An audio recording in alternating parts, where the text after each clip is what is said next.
Bom dia, galera. Como é que vocês estão? Tudo tranquilo? Nessa reta final, todo mundo se preparando para Enem, todo mundo relendo, refazendo seus estudos, entrando em contato com os colegas, uns com os outros. É bem legal a gente lembrar que, como equipe que nós somos, é importante que a gente esteja em contato, vocês estejam comentando entre vocês, que façam contato permanentemente com os professores, que vão observando alguma dúvida, alguma coisa que não ficou muito clara ainda pelo caminho e, consequentemente, entrando em contato com a gente, com os professores, coordenação, para ir, de alguma maneira, tirando essas dúvidas, encerrando alguma coisa que não ficou muito clara e trabalhando isso aí.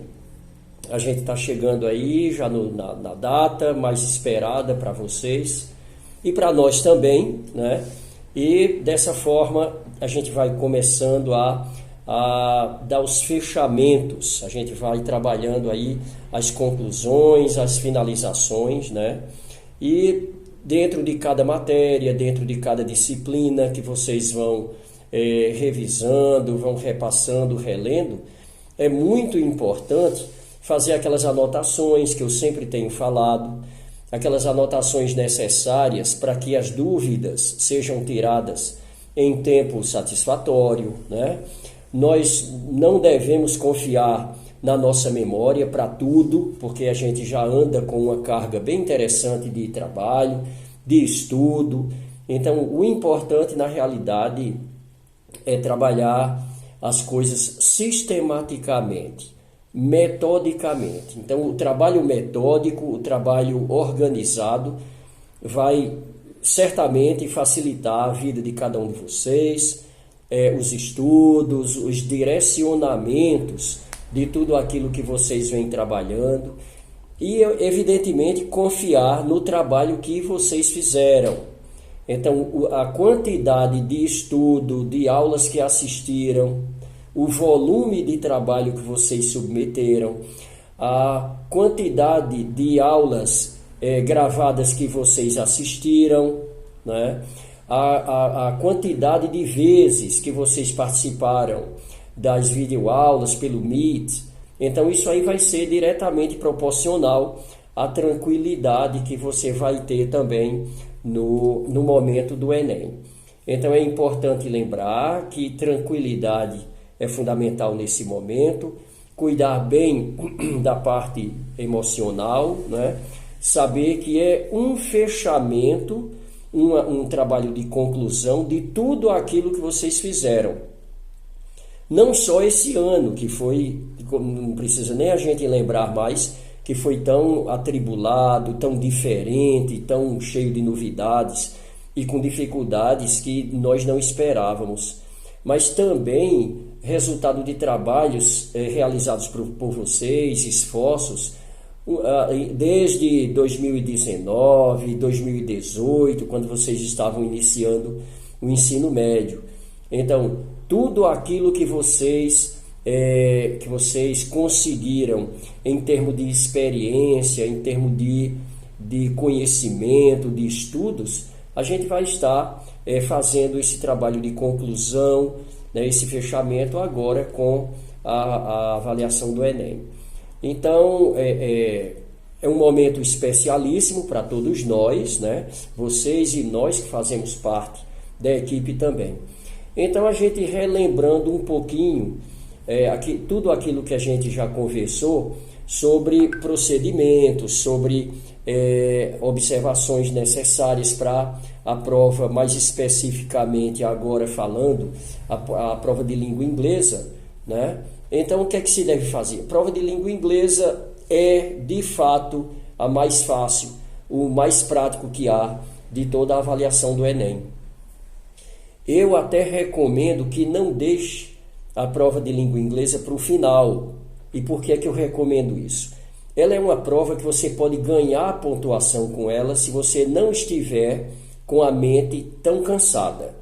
Muita gente vai fazer as provas consideradas mais difíceis no início e percorrendo ali pela metade do tempo, e quando está faltando ali muito pouco tempo, estão faltando 20 minutos para encerrar o tempo geral permitido da prova, aí as pessoas correm para fazer inglês, pensando que vai dar legal, porque só são 5 questões.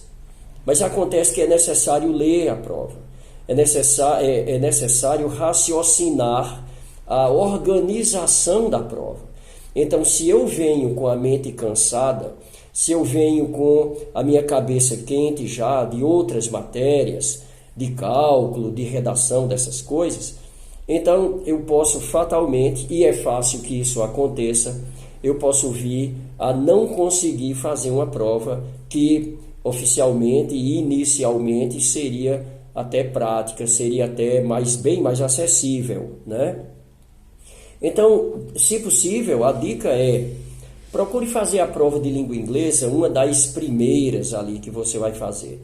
Porque você tem que ler a prova, você tem que observar, tem que raciocinar, mas ela é muito prática. Você não vai cansar a sua mente tanto assim fazendo a avaliação de inglês, né? Então vamos comentar um pouquinho aqui algumas coisas. Veja só. Eu gosto de dizer que a prova de inglês não é uma coisa à parte, separada de um contexto diferente das outras coisas. Tudo que ali está são relatos, são apresentações de situações que nós já conhecemos, que nós temos estudado em outras matérias, que nós temos visto em noticiários da internet ou da televisão, que já se tem comentado na mídia amplamente, né? Então essas situações que nos rodeiam, que têm nos rodeado num ano bem atípico como esse e até algum ano anterior, mas que tenham ficado, alguma coisa que tenha ficado bem marcada na história nossa e tal, então é muito provável que aquilo ali venha registrado em formato de texto, em formato de alguns quadrinhos, em formato de uma charge, né? Em formato de um parágrafo. É bem provável que aquilo ali apareça. Então, não é nada descontextualizado. Trata-se de coisas que estão no nosso dia a dia e que quando eu tenho estado conectado com o mundo, conectado com as coisas que vêm acontecendo, eu já identifico. E aí vem a primeira parte importante de quem está fazendo a avaliação de língua inglesa, que é identificar a situação, o tópico, o assunto que cada texto está trazendo. Como é uma prova bem pequena, com 5 questões, então é provável que a gente tenha ali de 3 a 5 pequenos textos, 3 a 5 microtextos. E quando eu digo texto, pode nem ser exatamente um texto, pode ser uma ilustração, e você vai abordar aquilo ali, você vai ver que alternativa é adequada para aquela ilustração. Pode ser também um quadrinho ou uma charge. Isso é muito comum na prova de língua inglesa, né? Então, isso nós também estamos chamando de texto. O texto não é apenas aquele tradicional, naquele padrão gráfico que a gente conhece há muito tempo, mas uma ilustração também é texto, né? Uma charge também é um texto, um agrupamento de quadrinhos, uma tirinha de 3, 4 quadrinhos também é texto. Então, identificar sobre o que é que aquilo ali está falando é fundamental, porque você já tem um conhecimento daquele texto e você vai abordá-lo com tranquilidade, tá certo? Então, número 1, faça uma conexão. O que é que eu já ouvi falar sobre esse texto, sobre esse assunto, sobre esse tópico, o que é que eu já escutei falar, o que é que eu já li a respeito disso.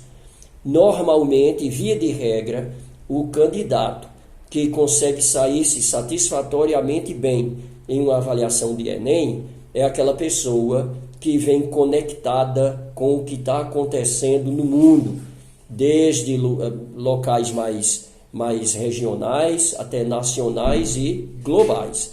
Aquela pessoa que não está conectada com o que está acontecendo no mundo, ela vai perder vários momentos do Enem, né? O Enem se preocupa com isso. Você tem que estar 360 graus conectados. É muito melhor assim e você não estar 100% em tudo do que você estar 100% em 2, 3 matérias e totalmente perdido nas demais, né? Então, identifique os textos de cada questão, vá observando o que é que eles estão trazendo para você, que informações ali estão. Observe o seguinte, eu sempre digo que o título de um texto é parte integrante e importante daquele texto ali, tá? Então você precisa observar isso. Não deixe o título de lado, não negligencie o título do texto. Aí alguém sempre me pergunta, mas Gilson, e o título também tem a ver com o texto? O título, eu pensei que o texto começava lá no primeiro parágrafo. De jeito nenhum. O texto começa no título, às vezes com subtítulos ou que a gente chama de headings, que são ali os tópicos mais em negrito, uma letra mais diferenciada. Então isso é importante, tá certo? É necessário a gente verificar isso aí, tá? Sobre a preparação, eu sempre tenho dito nos nossos meetings que quanto mais você está em contato com a língua inglesa, mais você vai se sentir à vontade, tá? Então, aquela pessoa que vem assistindo a minisséries, a vídeos em língua inglesa, que vem observando essas coisas assim, que gosta muito de música em inglês e vem lidando com as letras de música, ela vai se sentir mais à vontade, tá? Na avaliação de língua inglesa. Então, lembre-se, eu gosto muito de comparar a prova de inglês. Aliás, eu gosto muito de comparar a habilidade de lidar com língua inglesa, num momento como este, com a habilidade de você trabalhar redação, a habilidade de você redigir. Para redigir é necessário que você leia muito e é necessário que você escreva muito. Essas são as habilidades necessárias para você desenvolver uma escrita satisfatória. Redação é assim, ler muito e escrever, treinar muito também e submeter o que você tem escrito para professores, para avaliarem, para orientarem. Língua inglesa não é diferente, é uma habilidade bem semelhante. Quanto mais eu leio, quanto mais eu mexo com aquilo ali, com língua inglesa, que eu vasculho em livros, em internet, que a internet tem tudo o que você precisar para você se aprimorar com língua inglesa, quanto mais isso, melhor será a minha performance na prova de língua inglesa, tá? Trata-se de uma habilidade. A gente não pode esquecer isso de jeito nenhum, tá? Então, muito bem. Vamos para a parte estrutural. A parte estrutural, a gente vai observar alguns itens que eu sempre comento nas salas de aula, desde o primeiro ano médio, eu acentuo isso mais no segundo ano médio e eu pego muito isso no terceiro ano médio. Número 1, a técnica de leitura chamada de skimming. A palavra skimming, que não tem tradução nenhuma, mas trata-se de uma forma de ler, uma abordagem superficial, geral de leitura. Então, no skimming, eu me preocupo em focar naquilo que eu já estou entendendo.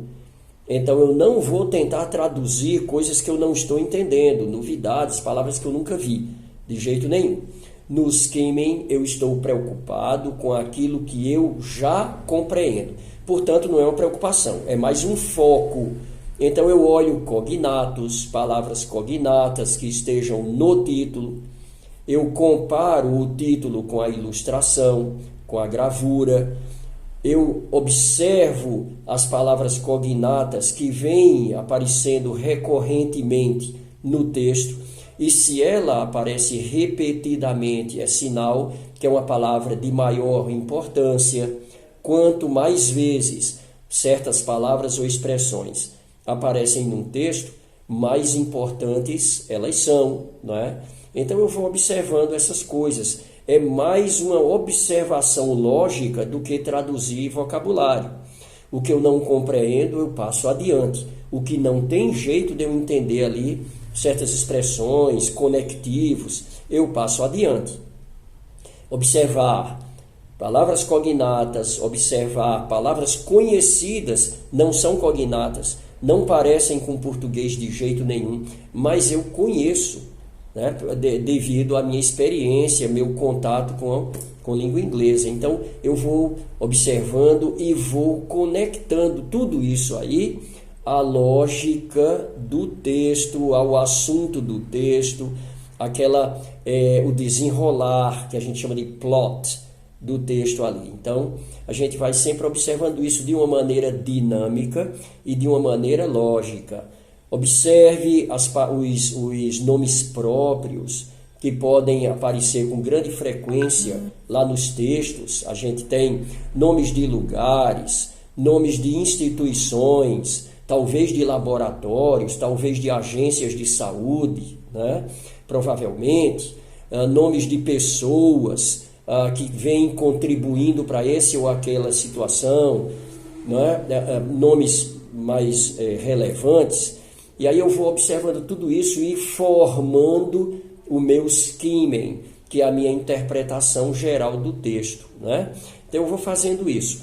É bom de vez em quando dar uma olhada já numa questão. Não esqueça que o Enem ele já te ajuda muito na prova de inglês com o enunciado da questão. Então o enunciado costuma ser um comentário do texto já, né? Costuma ser um comentário de 3 até 5 linhas. O texto, de acordo com o texto, isso acontece, tal. Então já te dá dicas ainda para te ajudar mais sobre aquilo que você está entendendo do texto ali, né? E vai comparando. Traduzir não é uma necessidade, não é? Inicialmente, na prova de inglês. O que é necessário fazer é você lidar com a parte mais lógica, tá certo? E você trabalhar com aquilo que você já consegue ir entendendo, tá bom? E aí compare sempre as alternativas com o que o texto está trazendo. Cuidado nas alternativas com aqueles momentos extremos. O que é que eu estou chamando de momentos extremos? Alternativas que trazem palavras como nunca, sempre. Então, nunca ou sempre, normalmente não é uma alternativa que a gente quer.